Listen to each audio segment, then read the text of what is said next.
Alhamdulillahi Rabbil Alamin.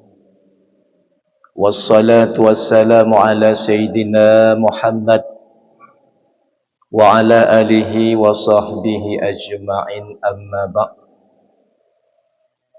Faqala Allah Ta'ala fil Qur'anil Karim, Bismillahirrahmanirrahim, Illa man atallaha biqalbi salim. Sadaqallahul azim.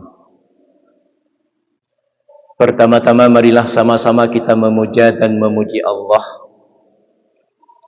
yang mana dengan kudrah dan iradah daripada Allah lah, pada malam yang sangat berbahagia ini kita masih diberikan kesempatan sehingga mampu meluangkan waktu untuk melaksanakan acara rutinitas, yaitu melaksanakan salat maghrib secara berjamaah.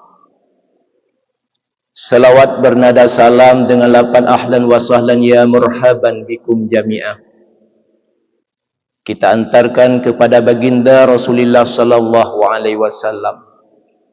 Salawat dan salam pula kita antarkan kepada keluarga beliau, para sahabat, tabi'at tabi'in, ulama mutaqaddimin dan ulama mutaakhirin yang mu'tabar di sisi Allah, badan pengurus kemakmuran Masjid Agung Baitul Izzah Kabupaten Aceh Jaya, hadirin kaum muslimin sidang jamaah salat maghrib yang dirahmati Allah. Alhamdulillah, sambil kita beriktikaf pada malam yang sangat berbahagia ini, pengurus BKM memberikan kesempatan kepada kami untuk menyampaikan tausiah yang insya-Allah pada kesempatan yang sangat berbahagia ini akan kita isikan dengan sebuah tema berkenaan dengan hati yang bersih. Hadirin kaum muslimin sidang jamaah salat maghrib yang dirahmati Allah. Allah nepegah di dalam Al-Quran Surat Asy-Syu'ara ayat 80 sikureng. Bismillahirrahmanirrahim. Illa man atallaha biqalbi salim. Kecuali orang-orang yang menghadap Allah Ta'ala itu biqalbi salim, dengan hati yang bersih.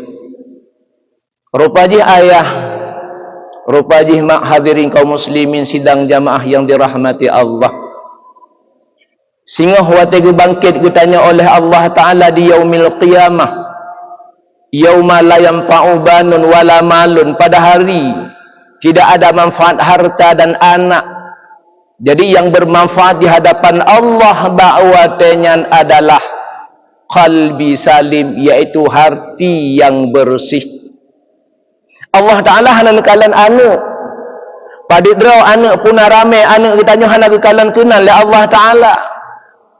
Dan juga Allah Ta'ala hanan kalan harta ditanya sejauh mana harta ditanya hanan kalan baharta hanan kalan ba anu yang nanekalan le Allah Ta'ala wate ditanya menghadap Allah Ta'ala adalah biqalbi salim, dengan hati yang bersih. Ini juga hadirin dibuktikan dengan hadis yang digambarkan oleh baginda Rasul. Apa kata baginda Rasul di dalam hadis? Innallaha la yanzuru ila ajsadikum. Sesungguhnya Allah itu tidak melihat kepada jasad kamu. Allah itu tidak melihat kepada tubuh kamu. Puna lagak tubuh getanya pohana, puna raya badan getanya pohana. Hana kekalan kenal lah Allah Ta'ala. Wala yanzuru ila suwarikum. Allah Ta'ala juga hana kekalan kepada rupa getanya, kepada ruman getanya, kepada wajah getanya. Pekeh ganteng ataupun hana, pekeh laga ataupun hana, pekeh putih kulit getanya atau hitam, hana kekalan kenal lah Allah Ta'ala. Hacit nekalan lah Allah Ta'ala. Walakin yanzuru ila qulubikum. Akan tetapi Allah Ta'ala itu melihat kepada hati kamu. Makanya dipegah oleh Nabi di dalam hadisnya, wa asyara bi asabi'i, diisyarah oleh Nabi dengan telunjuk ha gecar ayah tunggu disadrihi, dalam dada katanya, yaitu dalam hati. Bila gad hati tunggu, maka gad pula pandangan Allah kepada katanya. Bila katanya Allah Ta'ala perlah kena kalam katanya, kena tilik katanya, kena pantau katanya, putra yang harus tak pegat. Yang harus tak pegat adalah hati. Bila hati gelih tungku, bila hati jerah, bila hati lagak, selama itu pula lah Allah Ta'ala akan melihat dan memantau kita. Tetapi bila hati katanya hana lagak, bila hati katanya hana jerah, bila hati katanya hana bagus, maka pada saat itu pula Allah Ta'ala tidak akan melihat katanya. Hantar kalau Allah Ta'ala bak katanya. Artinya kapegat hati mengatakan kalau Allah Ta'ala bak katanya. Bila hati itu gat, bila hati itu hijrah, insya-Allah Allah akan pantau katanya. Allah akan tilik kepada katanya. Allah akan kalon kepada katanya. Hadirin yang dirahmati Allah, membicarakan iman. Iman juga ayah tergantung kepada hati. Sebab dipegah oleh Nabi, apabila hati kitanya istiqamah, hati kitanya lurus, iman kitanya lurus, tergantung kepada hati. La yastaqimu imanuhu hatta yastaqimu qalbahu. Tidaklah lurus iman seseorang sehingga dia meluruskan hatinya. Artinya putra ayah, artinya iman kitanya lurus di saat hati kitanya lurus. Iman kitanya hebat di saat hati kitanya ibat. Iman kitanya kong di saat hati kitanya kong. Bila hati kitanya hana lurus, sama dengan iman juga hana lurus. Bila hati kitanya hana gat, sama dengan iman kitanya juga hana gat. Karena apakah tengku? Karena iman itu tergantung kepada hati. Gat hati sama dengan gat iman. Apabila hana gat hati sama dengan hana gat hanagat iman. Bisa tak buktikan? Bagaimana cara tak buktikan? Dipegah oleh Nabi dalam hadis yang lain. Contoh perbandingan, di saat hati kacau, di saat hati hanapah, di saat hati mengarahkan sesuatu sehingga katanya ruh tak pebut dosa kepada Allah Ta'ala. Bila katanya kada pebut dosa, atuh perintah hati sama dengan iman bahawa dengan hana lurus. Di saat hati katanya kacau, sama dengan iman juga kacau. Contoh dipegah dalam hadis oleh baginda Rasul, putra dipegah oleh baginda Rasul. An Abi Hurairah radhiyallahu an annahu qala Rasulullah sallallahu alaihi wasallam. Dari Abi Hurairah radhiyallahu an bahwa baginda Rasulullah sallallahu alaihi wasallam bersabda. Apa kata baginda Rasul? La yazni zani hina yazni wa huwa mu'min, wa la yasriqu sariqu hina yasriqu wa huwa mu'min, wala yashrabu syaribu hina yashrabu wa huwa mu'min. Tidaklah orang yang berzina yang lagi berzina ketika dia berzina itu berada dalam keadaan iman. Wala yasriqu sariqu hina yasriqu wa huwa mu'min. Dan tidaklah orang-orang yang mencuri yang lagi mencuri ketika dia mencuri berada dalam keadaan mukmin. Wala yashrabu syaribu khamri hina yashrabu wa huwa mu'min. Dan tidaklah orang yang meminum arak, orang yang meminum sesuatu yang memabukkan ketika dia memabukkan berada dalam keadaan mukmin. Artinya dipegah oleh baginda Rasul bak katanya. Di saat sidada orang tengah menzina, artinya iman hana bak orangnya. Di saat sidada orang tengah mencuri, tengah melakukan dosa besar, kena pegah iman hana bak orangnya.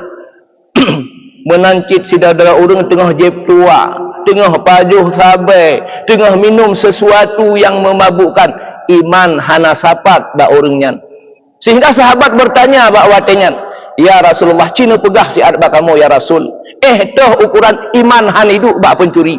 Toh iman han hidup bak penzina. Toh iman han hidup bak orang jeb tua. Putra dipegah oleh Nabi bak watenya. Hadirin kaum muslimin, sidang jamaah salat maghrib yang dirahmati Allah. Apa yang terjadi bak watenya? Di saat sahabat bertanya kepada baginda Rasul, bak watenya lah gucok ranting kaya ubud, gucoretlah tanah, guculah tanah dua buah lingkaran bak watenya. Yang pertama lingkaran besar gucu oleh Nabi bak tanah, yang kedua lingkaran kecil. Inilah dipegah oleh Nabi kepada sahabat, wahai sahabat, sesungguhnya lingkaran besar itu adalah Islam, sesungguhnya lingkaran kecil itu adalah iman. Bila sudah ada orang kai pubut dosa besar tunggu, sama dengan je kai muzina. Bila sudah ada orang kai jeb tua, bila sudah ada orang kai cumucu, bila sudah ada orang kai pohga, Dua buah garis yang digaris oleh baginda Nabi. Artinya ada lingkaran kecil dan ada pula lingkaran besar. Seandai saja lingkaran kecil itu terhapus, sama dengan jika Madinah kai pubut dosa iman hanali saja, tetapi Islam dia tetap berada dalam lingkaran besar. Artinya orang yang melakukan dosa besar itu tetap mentau Islam. Inilah gambaran baginda Rasul menjawab pertanyaan daripada para sahabat. Wahai sahabat Lut, seandai saja di antara gata roh gata pubut dosa besar iman itu bit, tetapi ingat gata tetap mentong dalam koridor yaitu Islam. Makanya hana salah lagi orang awai Islam KTP salat na dosa pubut laju tunggu semayang nak icok adakah icok laju. Tetapi yang perlu kena pegah ijih tetap dalam ruang lingkup Islam, tetapi iman kaitu bit siat. Pakon itu bit iman tu karena roh ipubut dosa besar. Karena antara iman hana musaha tunggu dengan dosa. Hai te musaha. Karena apa? Dipegah oleh Nabi dalam hadis yang lain. Putra dipegah oleh Nabi. Bagaimana cara iman itu bit? Iza zanal abdu, apabila saudara hamba berzina, au syaribal qamra, atau dijeb sesuatu yang membabukkan, kharaja minhul imanu, ba'watenyan iman itu bit daripada dia. Bagaimana cara itu bit tunggu? Pakana pauqa ra'si kabbalah, maka seolah-olah di atas kepalanya itu bagaikan bayang-bayang. Fa idza farigha min zalikal amal, apabila sudah selesai mengerjakannya, raja'a ilaihil imanu, ba'wat yang iman itu kembali lagi kepadanya. Hadirin yang dirahmati Allah, rupadi iman dengan dosa han musaho, iman dengan dosa besar han musapat. Bagaimana cara han musapat? Dipegah oleh Nabi sementong yang jib khamar, sementong yang cumucu, ba'watengan iman itu bit daripada tubuh di pakana pauqa ra'sihi kabbalah, maka seolah-olah di atas kepalanya itu bagaikan bayang-bayang. Lagi itu bit roh dalam tubuh, lagi itu bit roh dalam jasad. Menalah imannya itu bit bak tubuh kitanya di saat kitanya tapubut dosa besar. Apabila kali tapubut itu, apabila sudah selesai mengerjakan dosa besar, raja'a ilaihil imanu, iman ba'wadnya tamong kembali dalam tubuh. Hadirin yang dirahmati Allah, artinya yang perlu kena pegah, hati itu adalah tolak ukur keberhasilan manusia. Lagak hati, lagak manusia. Bila buruk hati, buruk pula manusia. Allah getilik katanya, Allah gepantau katanya dengan kasih sayang apabila hati katanya jeroh, apabila hati katanya lagak. Terbukti dalam hadis dipegah oleh Abi Hurairah, dalam hadis yang lain pula dipegah oleh Abi Hurairah. Ala inna fil jasadi muzghah. Mungkin tak sering tak dengar hadisnya. Ketahui olehmu, sesungguhnya di dalam jasad manusia itu ada yang namanya muzghah. Apa itu muzghah? Muzghah itu segumpal daging. Iza salahat salahal jasadu kullu. Apabila segumpal darah yang na dalam daging kitanya, apabila segumpal darah yang na dalam tubuh kitanya lagak, maka lagaklah seluruh tubuhnya. Wa iza pasadal jasadu kullu. Apabila bro hati kitanya, apabila bro zarrah kitanya, maka bro pula seluruh tubuh kitanya. Ala wahya kalbu, ketahui olehmu ke Nabi, wahya kalbu, dan dianya itulah hati. Yang perlu kena pegah ayah, bila got hati, got tubuh. Bila bro hati juga akan bro tubuh. Sebab dalam sejarah Luqmanul Hakimnya menyo Ibnu Abbas gepegah bahwa Luqmanul Hakim itu seorang hamba sahaya. Jadi dimerdekakan Luqmanul Hakim oleh tuannya, apa kan? Karena Luqmanul Hakim itu orang pintar. Karena Luqmanul Hakim itu barakah. Karena putra yang dipegah oleh Luqmanul Hakim itu menjadi cerminan, menjadi manfaat, dipemerdekati oleh tuan bawadanya, dipegah oleh Ibnu Abbas, dipemerdeka Luqmanul Hakim. Makanya Luqmanul Hakim ayah, karena kehebatan Luqmanul Hakim luar biasa, karena keberkatan Luqmanul Hakim luar biasa, diabadikan oleh Allah Ta'ala dalam surat Luqman ayat 12 dan ayat 11.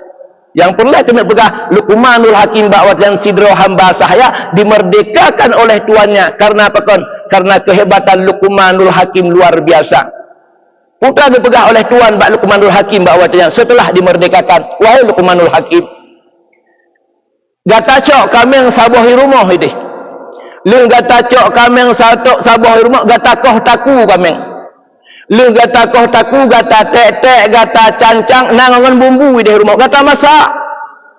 Olehnya wahai Luqmanul Hakim gata juk baklun dua kreksi yang paling lagak menurut gata. Itu yang terjadi ayah bakwatian. Rupanya Luqmanul Hakim dijalankan yang gak amanah oleh tuannya bakwatian. Gejaklah rumah gecoklah kameng, gekoh taku kameng, getek-tek, gecancang, gecok bumbu dan gemasaklah kameng bakwatian. Itu yang terjadi bakwatian sesuai dengan amanah tuan. Gecoklah dua kreksi yang paling lagak. Putra yang dipilih bakwatian, yang dipilih oleh Luqmanul Hakim, yang pertama hati, yang kedua lidah. Rupanya ayah padi pura berselang. Luqmanul Hakim juga dipanggil pada kali yang kedua oleh tuannya. Wahai Luqmanul Hakim, kena kata ajak si Luqmanul Hakim. Jepat nak kameng sabuhi rumah. Gata koh taku, gata tek-tek, gata cancang, gata cok bumbu, gata masak. Tapi kalinya permintaan alun beda kepada gata wahai Luqmanul Hakim. Gata cok si dua krek, gata jok kepada alun yang paling buruk. Rupanya ayah dipilih oleh Luqmanul Hakim, dia jalankan amanah tuannya bahawa yang gecok kameng, gekoh taku, getek-tek, gecancang, gemasak si kameng, dipilihlah si yang paling buruk dua krek, gejuk batuan. Putra yang dipilih bahawa yang dipilih pun yang pertama hati, yang kedua lidah. Terkejut Luqmanul Hakim, terkejut tuan Luqmanul Hakim bahawa Getanya untuk wahai Luqmanul Hakim, pada kali yang pertama lun perintah gata untuk koh taku kameng, lun laki bagata dua kreksi yang paling lagak gata juk bak lun adalah hati dengan lidah. Tetapi pada kali yang kedua di saat lun yu koh taku kameng, lun yu cangcang, lun yu sisi kameng, lun laki si yang paling buruk bagata juga gata juk bak lun hati dan lidah. Ada apa yang sebenarnya wahai Luqmanul Hakim? Inilah diperjelas oleh Luqmanul Hakim kepada tuan, wahai tuan, bila hati god, maka seluruh tubuh kameng akan god. Bila lidah yang nabak kameng, maka seluruh tubuh yang nabak kameng akan god. Menancik sebalik je. Bila lidah dan hati yang nabak kameng buruk, dan sabah tubuh kameng akan buruk. Ini merupakan tansilan bagi manusia. Seandai hati katanya laga ayah, lidah katanya laga, tak manfaatkan lidah kepada yang dijalankan oleh Allah, hati kepada yang dijalankan oleh Allah Ta'ala, anak kegap, anak iri kegap. Sama dengan hati jeroh. Bila tu hati jeroh, bila lidah jeroh, bila lidah lagak, hati lagak, ban sabah tubuh katanya akan lagak. Menancik sebalik je. Bila hati buruk, lidah buruk, sama dengan ban sabah tubuh katanya akan buruk di hadapan Allah Ta'ala. Inilah rupanya yang ditakutkan oleh Nabi Ayub alaihissalam. Cerita singkat, Nabi Ayub ipajuh banku matabah tubuh le ulat. Hanayo Nabi Ayub. Ban sabah tubuh ipajuh le ulat, hanayo Nabi Ayub bawatannya. Tetapi di saat ulat sudah mulai memakan hati Nabi Ayub, di saat ulat sudah memulai makan lidah Nabi Ayub, inilah Nabi Ayub kan ragu gemelake kepada Allah Ta'ala. Ya Allah, ya Tuhanku nepupulih, ya Allah. Bila lidah lun ipajuh le ulat, bagaimana aku berzikir kepadamu, ya Allah. Bila hati lun ipajuh le ulat, ya Allah, bagaimana aku mengingat akan dirimu, ya Allah. Merasa gundah Nabi Ayub, merasa gundah Nabi Ayub, merasa takut bakwatnya Nabi Ayub. Akhirnya ulat dalam tubuh Nabi Ayub baik bak lidah dan bak hati dipegaduh oleh Allah Ta'ala bakwatnya. Hadirin yang dirahmati Allah, lun pegah baca tu bagaimana cara semoga katanya menjadi hati yang bersih. Yang pertama, perbanyaklah doa. Sehingga dalam semayang bak sujud terakhir sering lebih doa yang sering takun. Allahumma inni as'aluka husnul khatimah. Ya Allah, nepujud dunia Allah, bumerumpak husnul khatimah. Yang kedua, Allahumma rzuqni taubatan nasuha qablal maut. Ya Allah, nabi rezeki lum bumuntu taubat nasuha sebelum mati.